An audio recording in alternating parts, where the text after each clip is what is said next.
জয় বাবা। সেই যে গতকাল বললাম না, মা বললেন, মা ভবেনকে দেখলে তুই তো আঁকতে পারিস, এঁকে নে আমার ছবি। আমি বসছি, 2.5 ঘন্টা ধরে মায়ের ছবি আঁকলেন বালক ভবেন ভাকুলিয়া শ্মশানে। তারই কথা বলছি। অষ্টম বর্ষে ওই বালকের দিকে তাকিয়ে অনেকেরই মনে পড়বে ভারতের এই পুণ্যভূমির আরও অনেক সাধকের কথা।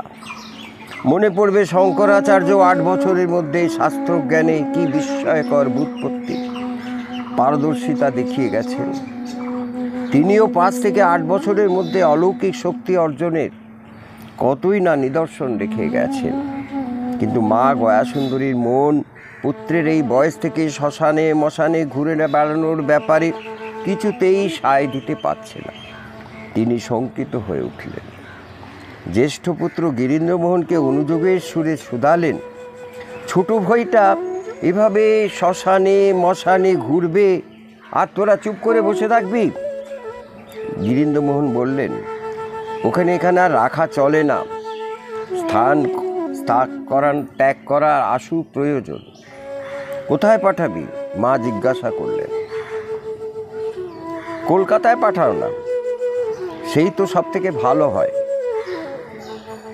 যা ভালো বুঝিস কর। মা বড় ছেলের ওপরই নির্ভর করলেন। প্রস্তাবটা গজেন্দ্রমোহনের কাছে উত্থাপন করা হলো। তিনিও এই প্রস্তাব মন্দ মনে করলেন না, সাই দিলেন। কথাটা রাষ্ট্র হয়ে গেল। দেবেন ভবেন দুজনাই কলকাতার স্কুলে পড়তে যাচ্ছে। প্রথমে বাড়িময়, তারপর বন্ধুমহল, পাড়া পড়োশি সবার কানেই কথাটা পৌঁছে গেল। সবারই মুখে মুখে আলোচ্য বিষয় হয়ে উঠল ওটি। বস্তুতপক্ষে ভবেন্দ্রমোহন এমন একটি ছেলে যাকে নিয়ে যে কোনো ঘটনাই সবার মনে আলোড়ন সৃষ্টি করে। তাই তাদের কাছে ভবেন্দ্র এক আশ্চর্য ছেলে। ধর্মীয় ব্যাপারে, অলৌকিক ব্যাপারে যেমন ওই বালক ধ্যান জ্ঞানের বাইরে, আবার লৌকিক ব্যাপারেও কম দুর্বোধ্য নয়।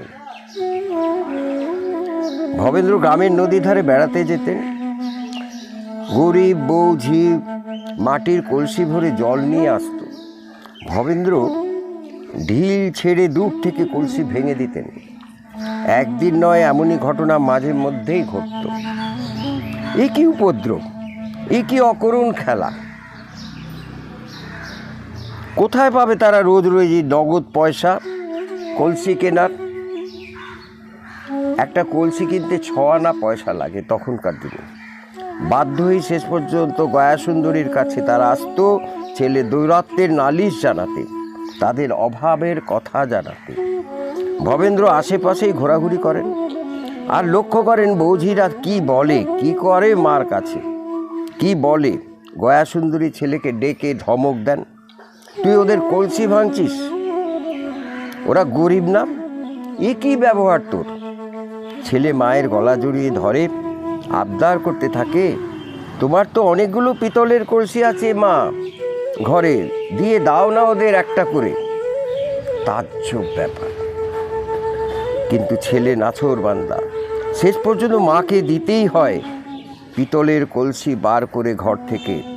ভবেন্দ্র মন মুচকি হাসেন, কেমন ভালো করি নাই মাটির কলসি ভাঙ্গা দিয়া? আশ্চর্য ছেলের আশ্চর্য দুষ্টুমির আশ্চর্য মীমাংসা। এই প্রসঙ্গে আগামীকাল বলবো যে এই ভবেন্দ্রমোহনের এই কীর্তির সঙ্গে কৃষ্ণ ভগবানের বাল্যলীলার একটা অদ্ভুত মিল। আগামীকাল সেটা বলবো। জয় বাবা।